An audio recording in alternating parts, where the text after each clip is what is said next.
शुभ प्रभात। जय मसीह की सभी को। आप सभी का प्रतिदिन के वचन में स्वागत है। आज का वचन लिया गया है रोमियो उसका 8 अध्याय उसका 1 पद। यहाँ पे इस प्रकार लिखा हुआ है, अतएव जो लोग मसीह यीशु में हैं उनके लिए अब कोई दंड की आज्ञा नहीं है। हाँ मेरे प्रियो, आज का वचन हमें फिर से याद दिलाता है कि मसीह यीशु ने हमें पाप से कैसे स्वतंत्र किया है। पिता परमेश्वर ने उन्होंने अपने इकलौते पुत्र को दिया ताकि हम उस पाप से, उस मृत्यु से हम स्वतंत्र हो सकें।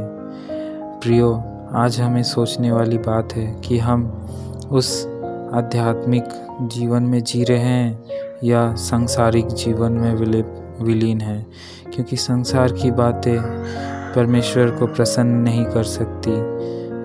जो कोई अपनी पूर्ण आत्मा से पिता परमेश्वर की आराधना करता है वही परमेश्वर को खुश कर सकता है। जो लोग शरीर के अनुसार काम करते हैं, शरीर के अनुसार आचरण करते हैं, उनका परमेश्वर के सामने कोई मूल्य नहीं। लेकिन जो अपनी आत्मा से आराधना करता है, अपनी आत्मा के अनुसार आचरण करता है और यीशु मसीह के बताए हुए मार्ग पे चलता है, वो मसीह यीशु को भाता है। मसीह यीशु जब हम में रहता है तो हम में कोई बुराई नहीं रहती, हम में कोई गलत बातें नहीं रह जाती। हमारे अंदर मसीह यीशु का प्रेम होता है जो दूसरे लोगों को हम प्रदर्शित करते हैं, और हमारे अंदर से जो उमड़ के बाहर आता है वही मसीह यीशु का प्रेम है।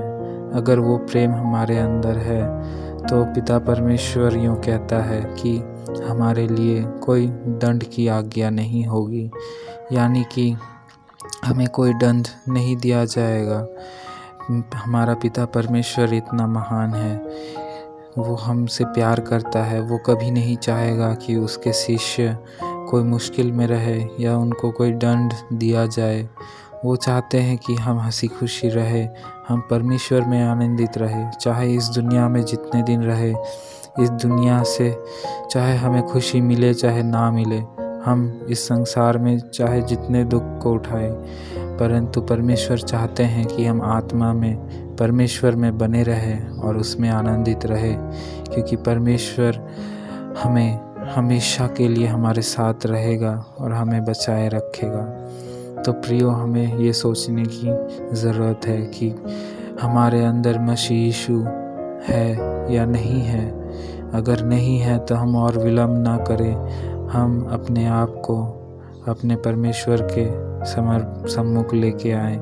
जो भी पाप या जो भी गलतियाँ हुई है, हम वो सब की माफ़ी को मांगे और अपने परमेश्वर के सामने घुटने टेक कर अपने आप को समर्पण करें।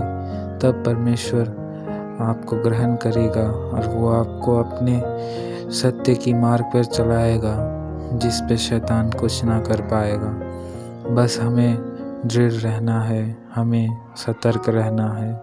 जितने दिन हम इस पृथ्वी पर हैं, हमें परमेश्वर के हाथ को थामे रखना है। आइए हम प्रार्थना करते हैं। पिता परमेश्वर, धन्यवाद देता हूँ पिता इस सुंदर वचन के लिए। पिता धन्यवाद पिता इस पूरे नए दिन के लिए। पिता परमेश्वर जो भी आशीषें आपने दी है, हम उसके लिए धन्यवाद करते हैं।